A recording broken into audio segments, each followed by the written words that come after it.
High বন্ধুরা, দেখো অনেক রাত হয়েছে, রাত 11টা 15 বাজে। আর আজকে সন্ধ্যে থেকেই ছোটো ছেলের খুব ইচ্ছা ছিল বিরিয়ানি খাবে। তা বিরিয়ানি খাবো খাবো করছে। তা আমার তো শরীর ভালো না, আর ও বলছে আমি বিরিয়ানি খাবো মা, আমি আনতে যাব। আমি বলছি না।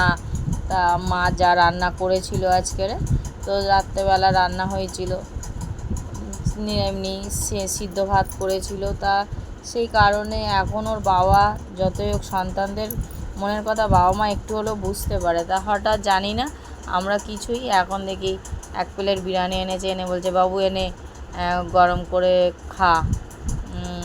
তা ওর খুব মনে খুশি, দেখো না, ও তাড়াতাড়ি করে গরম করে আর একদম নিয়ে চলে এসছে সাজিয়ে গুছিয়ে। আর এই দেখো লজ্জা পাচ্ছে আর কি হাসছে, দেখেছো? মুখ দেখাতে বারণ করেছে আর লজ্জা পাচ্ছে, বলছে মা আমাকে মুখ দেখাবে না।